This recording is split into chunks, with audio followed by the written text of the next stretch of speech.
The plan for this video is to show you how to spool a new line onto a reel.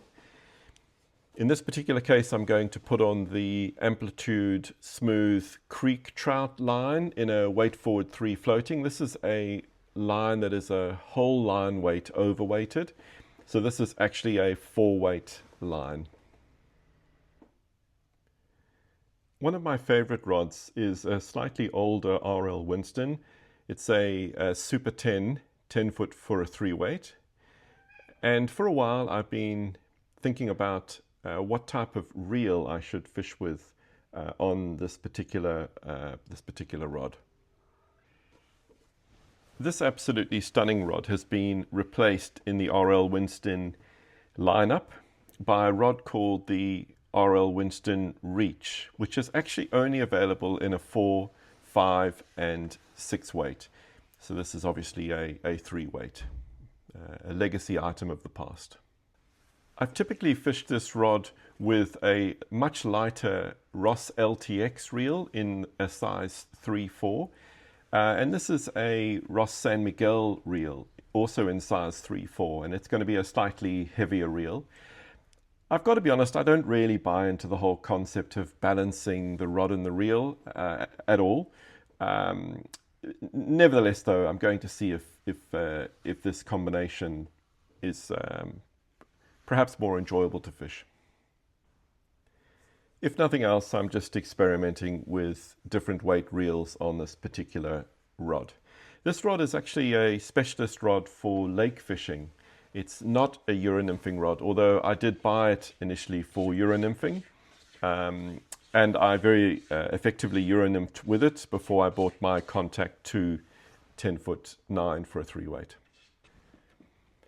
So in terms of taking a line like this SA out of the box and getting it ready to put onto a spool, what you actually need to do is you need to fold in these little, I'm not doing that very well, but you need to fold this in, and then what you can do is you can take the line off, and at this point you really want to make sure you put your fingers inside the line, take off these little items, little white tie downs,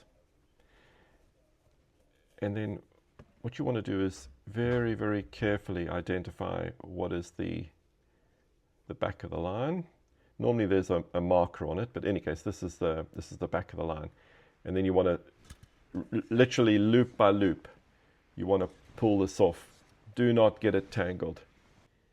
So what I've done here is I've actually unspooled the line on the floor of my garage, and what I'm going to do is I'm going to wind the trout line onto the new reel, but I'm going to wind the front of the trout line, so in other words the casting part of the trout line. I'm going to wind that on first. Then that's going to allow me to see how much room I've got for backing. So clearly this line and this reel are not a great combination. So even though it's just a 3-weight, you can see there's a tiny little gap over there. Regardless, what I'm going to do is I'm just going to do 50 revolutions of gel spun backing on, Cortland gel spun backing, and see if that works okay for this trip. But in the future, this reel, I definitely need to try another line on it. So this is the Cortland gel spun backing that I'm using on all of my reels. It comes in a blue, it comes in a yellow and a white. And I'm going to give the blue a go. So for this next step, you need the backing, you need a good sharp knife, because actually this backing is very difficult to cut. You need a lighter and you need your reel. And what I typically do is I take the spool off. Per reeling convention, I reel the wrong way. So, you know, yeah, if you need to reel left-handed, obviously you do this the other way around. I put the backing around 1, 2, 3 times, and then what I do is I just tie in an improved clinch knot. This video shows how to tie the improved clinch knot. Pass the end of the line through the eye and wrap it around the standing end about 5 complete turns. Then pass the end back through the loop beside the eye and under the final turn. Tighten the knot and trim the end. So this is a 6-turn improved clinch knot, which I pull as tight as I can. And that's the end bit there.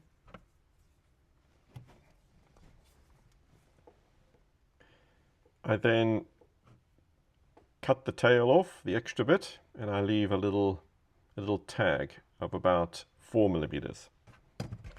What I then do is I cover the knot with my fingers and I use a big lighter just to burn down the gel spun backing. And then what I do is I just tighten that knot right down onto the spool. There it is there. That's not going anywhere.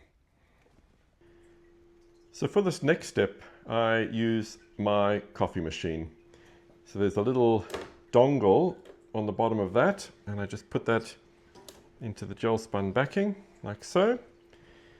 And then normally at a minimum I would do 300 revolutions, but in this particular case I'm going to do 50 because I'm really at the very edge of not being able to fit this line onto this reel. 1, 2, 3, 4, 5, 6, 7, 8, 9, 10, 11, 12, 13, 6, 7, 8, 9, 50. Actually, that doesn't look like enough backing. I'm going to put another 50 on, so we'll have a total of 100 revolutions.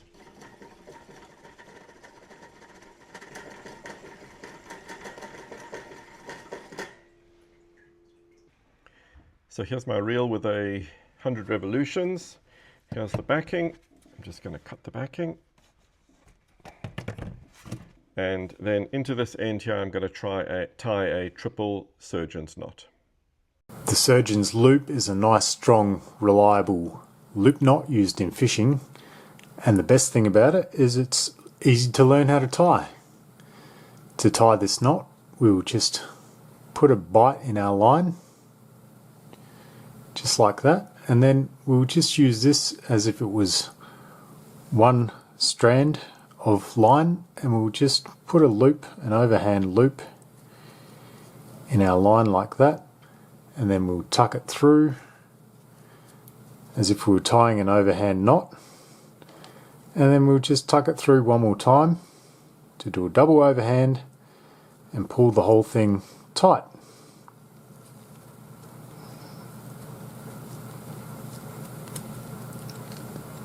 And then that'll be your finished surgeon's loop. A nice strong fishing knot. So there's my triple surgeon's knot. And the trick is with the knot is you must leave at least 20 centimeters in the loop. So there's the knot. We'll pull that knot down nice and tight. Okay, there we go. That's not going anywhere. And then same as before, we find the tag end and cut about 4 centimeters off, 4 or 5 centimeters off to leave a little tag. And now we get our big lighter and hold the knot and just burn that down. It's fine to leave it a little tag. So now what you want to do is you want to get your rear of your trout line, your new trout line, and you just put the loop through, and then that loop, that 20 centimeter loop that goes around your reel, and then you pull that all up tight. And now what you're left with is a loop-to-loop connection with your trout line. Needless to say, the next step is to carefully wind your trout line on.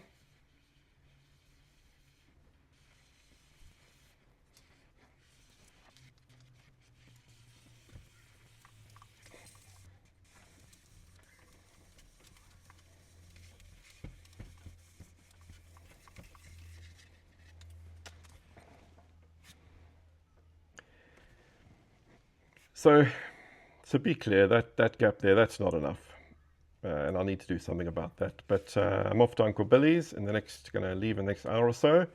And I'm eager to give this this reel a combination, this reel in combination with my Super 10. I'm eager to give that a go. So there we go, a little bit of reel porn for you.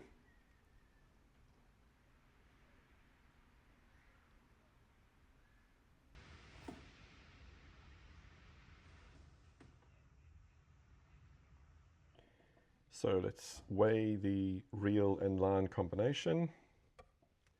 So it is 187 grams or 6.6 ounces.